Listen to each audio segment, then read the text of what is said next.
Hey guys, so let's talk about theft in fashion businesses as it relates to us fashion designers, right? So I have experienced this theft from all angles as a fashion designer, as a fashion academy owner, and as an online fashion teacher. In these three different dimensions, I have experienced it.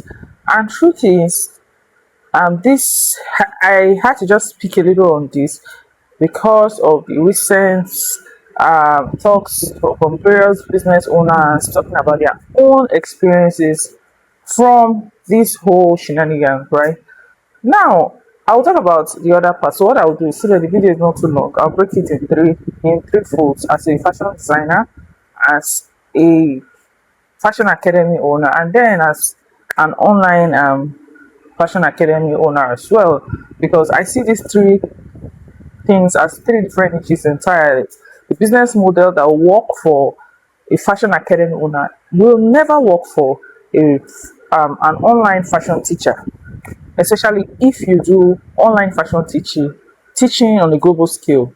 So if you have not just teaching on Telegram or WhatsApp, if you have a platform, maybe a website, or maybe you use a Kajabi, you use Teachable, you use Seller, whatever. Yeah. And then, because why I say this is, if you use those platforms or if you use your website, if you are not careful, if you do not put proper structure in place, you discover that there will be a lot of things that will bypass your eyes, because of course you are focused on other aspects in your business.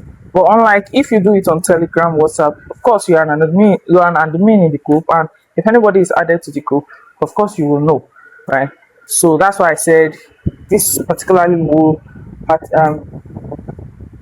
sit well with those people that teach outside of WhatsApp and Telegram.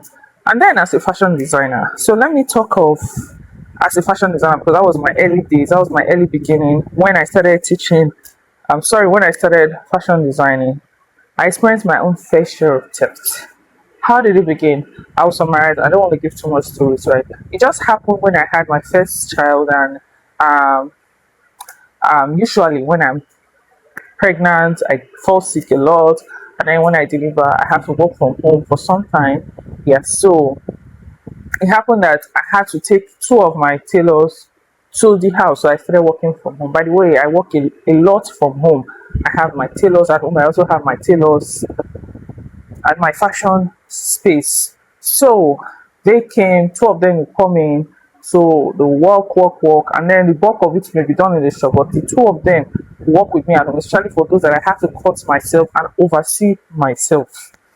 And I didn't know that these two people were kind of spearheading the whole mission for the entire team. So I got an apartment for them. It's a PQ behind the duplex we're using. And then I didn't know that they kind of found a way. So this is another thing.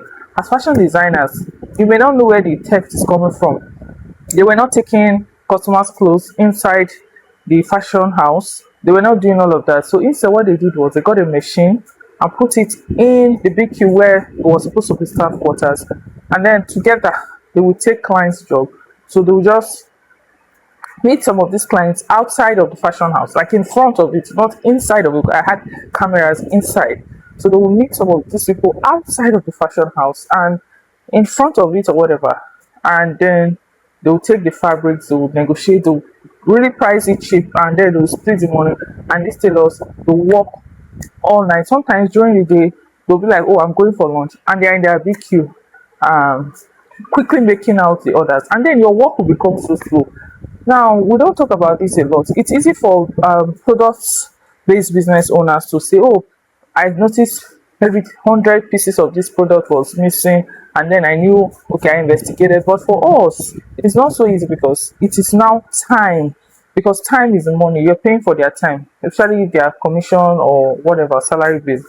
So, how did I discover it? One day, I just randomly just left the house. I didn't let those two tailors know that were me. So usually, when I'm going to the um, fashion house, I usually tell this to people, okay, hold on, let me quickly check fashion house before I go for baby hospital checkup or whatever. And then they will quickly alert those people so that they all leave the PQ and then be stationed back in the fashion house like they are working. So this day I didn't even bother saying anything. I don't know why I didn't anyway. Not like I was suspecting anything. So I just went there, and the next thing I saw, I started seeing people flying out of the BQ. Even those people that were not staying in, that were not supposed to be staying in the BQ, they were coming from home. So suddenly coming in, coming rushing out, rushing out, rushing out. I was just one person in the fashion house in case somebody comes, and they will divert the person from the door. They won't even let the person come into the fashion house. And I was like, what's happening? They're like, nothing, nothing. I wasn't sure. I had to walk, go to the BQ, and I saw two machines, and I saw clothes. And they will tell me there's no other man, all of that. Well, to summarize it, I got the police involved, and they kind of picked up some of them, interviewed them, and after everything, we let them go. And we just laid. In fact, I laid everybody off. Everybody. I started afresh. So one thing is, never, because I discovered so many fashion designers are afraid to start afresh with new workers again. Well, if the knowledge is with you, that's why we always clamor for, do your best to be updated in your space. Do not let your staff or your tailor be the ones telling you, oh, this is how you cut this is how you sew this. No, let the knowledge be with you. Let it look like you are the well. It should be flowing from you to them, not from them to you at the top. It doesn't make sense. So because I knew that I had all of these things in me, it was so easy for me. In fact, it has always been very easy for me to just tell go. I don't attach sentiments or emotions to it. And that was it for me. That was one major theft thing, because it had been one in police investigation and all that. We discovered it had been happening, and then they'll take clients. That's how most of them confessed and all of that. Well, in my next part, I'll be telling you how I've also experienced theft from the aspect of an online teacher. And then again, maybe if time permits, another day we'll talk about how we have also experienced theft at a fashion academy, especially when we had a fashion academy in Lagos, Chevron to be precise. But since then again, I'm Petra, and see you next time. Bye.